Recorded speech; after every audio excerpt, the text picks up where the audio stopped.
When we pursue these and other marvels which he has in store, Bacon, instead of the predecessor of Newton, appears as the concening conjurer, the associate of Friar Vandermost and Friar Bungay, the master of the Marine 8 miles. His scientific dignity vanishes, and we consider him as the ignorant hero of a barbarous tribe, destitute of any worth except a blind and puerile curiosity. Bacon relapsed into the errors of his age. Whenever he could not exercise the wisdom which taught him that experiment was the test of truth, but the mistaken judgment which he has thus evinced resulted from the circumstances under which he was placed. He could not always bring the assertions of others to the test, nor wholly refuse to yield to mistaken orologes.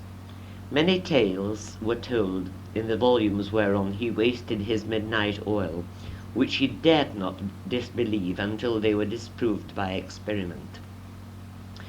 Whilst the wonders propounded to him for his acceptance remained unsubjected to this trial, his readiness in receiving them, absurd as it may seem, did not result from imbecility or dullness. Phantoms surrounded him on every side, and though he held the spear of Ithuriel in his grasp still, when the delusions floated beyond its reach, he could not avail himself of the disenchanting power. Deeply impressed with a sense of interminable varieties of natural energy, but with little practical knowledge of the births of distant realms, the philosopher, we must not deny the name to him, was thus easily misled by the fallacies of his general argument. If the magnet attracted the heavy iron, why should it be deemed impossible for the Aetites to exercise an equal influence over gold? The stone, if it exists, has no such power, and we are inclined to blame the ancients for the mistake.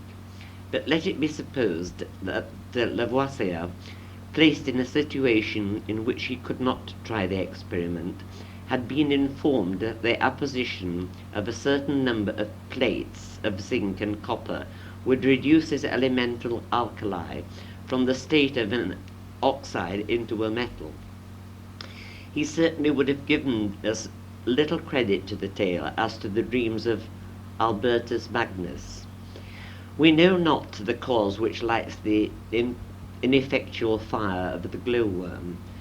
Those who contemplated the fairy light of the insect might easily believe that in eastern climes the costly carbuncle shone with greater brilliancy.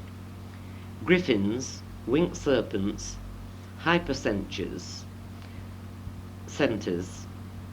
and all other dire creatures are acknowledged by the mythic zoography of Greece and Arabia, retained in fancy an existence equally excusable.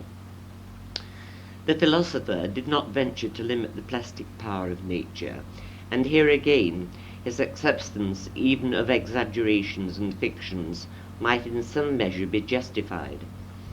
If a drawing of that strangest birth of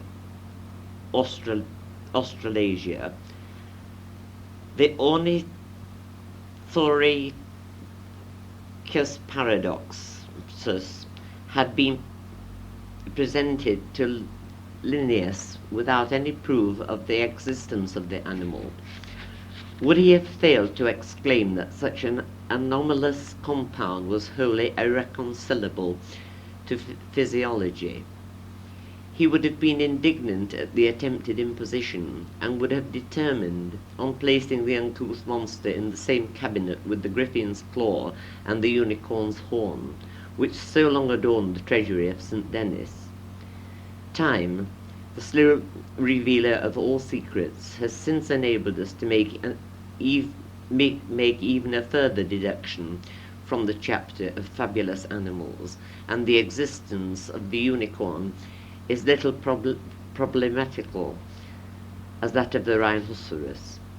Imperfect as the state of science may have been in the Middle Ages, it had yet advanced sufficiently to afford an indication of the power of knowledge.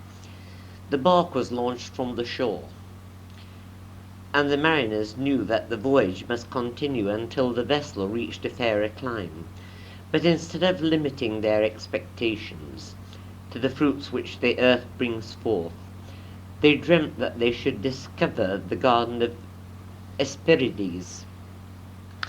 Driven beyond its bounds, an undue estimation was formed of the force and tendency of every science. The chemist would make gold, the astronomer search out the astral characters of the book of fate, and the physician avert the lot of mortality. In the earlier part of the 7th century, the inquirer began to obtain a knowledge of great secrets which had hitherto been concealed. The telescope was pointed to the heavens, and the skilful operators took their place in the laboratory. The gross absurdities of the preceding age were therefore discarded by the learned, but at the same time, in the place of these errors, they created others of their own.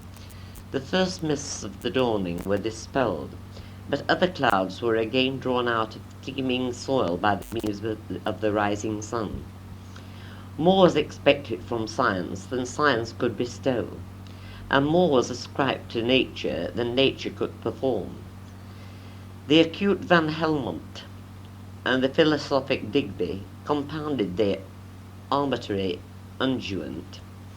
Bacon, the Chancellor, admitted the existence of the magical power of the will, the delusion which in our days has taken the name of animal magnetism, and Critcher advocated the truth of palingenesis. These delusions were again inevitable. The improvement of the world is destined to proceed in similar cycles. The youth of every individual is distinguished by the same characteristics, and it is ever so with every nascent area of the human race. As far as we can read the history of each generation, the fathers witness in their children a renewal of their own childhood. Whenever a new light bursts upon the eye, it requires some time before the organ can discern clearly amid the unaccustomed blaze. Superstition or undue belief, though in a less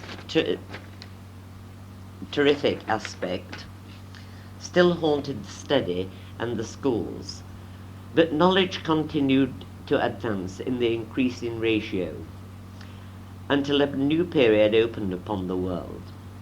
Without any formal refutation, astrology and alchemy ceased to obtain belief. Occult qualities were no longer sought, and natural magic and spiritual art became the objects of derision. But the enthusiastic reveries which men not now acknowledged as such had been the procurers and causes of sound sense and rational investigation. Before one truth can be ascertained, lives must be worn away in fruitless conjectures. At length, the waste of learning had earned its reward, had turned to profit. Boyle grasped the impassive air. Newton told the strength of the unseen chains which linked the planets in their orbs, and revealed the order of creation. What was the consequence? The fervid enthusiasm of a youthful age again appeared.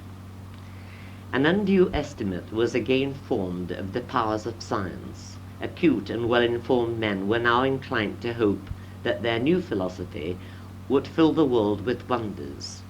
Their expectations passed all measure.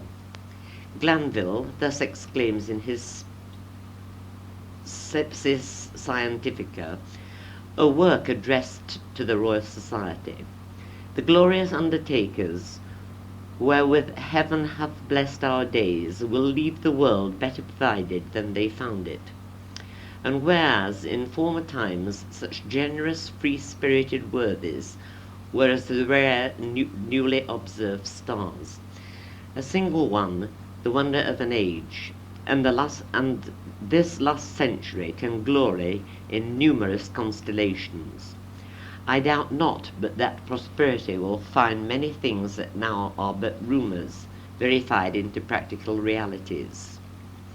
It may be, some ages hence, a voyage to the southern unknown tracks, yea, possibly to the moon, will not be more strange than one to America.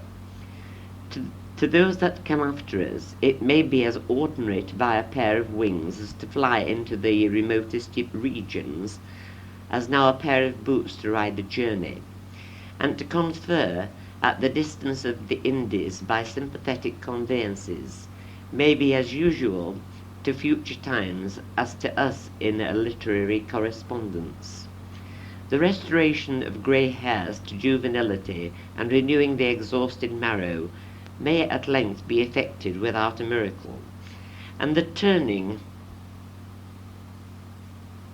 the now comparative desert world into a paradise may not improbably be expected from late agriculture.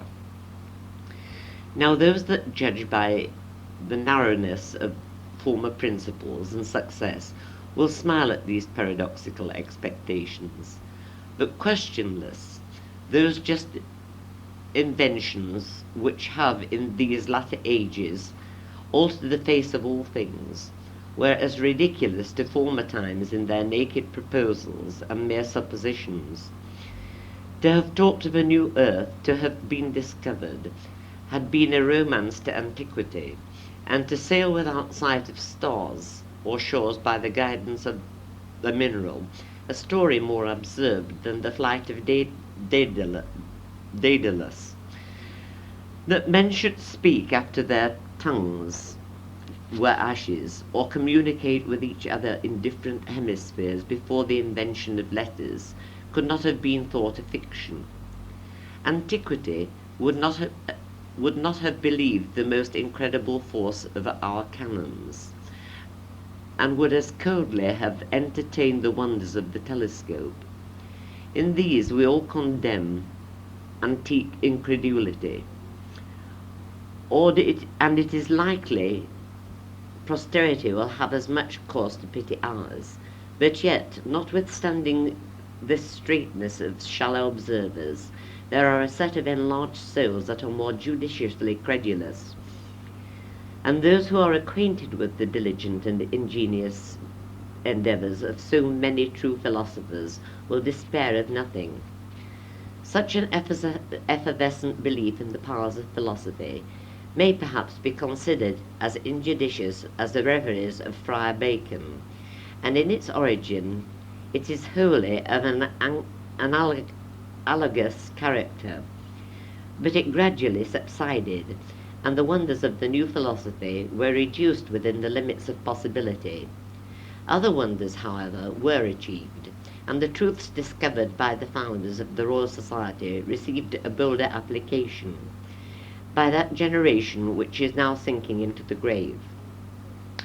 Following the first traced path, the mysteries of nature have been further unfolded. The fire which thunders in the clouds has been proved to lurk in translucent amber, resolved into its elements, and wave consumes into the gases which severely warm the blood and bear the aeronaut aloft, and the chemist learns to imprison the subtle vapour which, destroying animal life, yet feeds the green leaves of the plant and crystallizes in the diamond. These discoveries were made in an age emphatically called the Age of Reason. New principles had now been adopted. The creed of Boyle, of Newton, and of Locke was rejected by philosophy as an anile superstition, and men were taught to worship no deity but nature, and to acknowledge no wisdom but their own.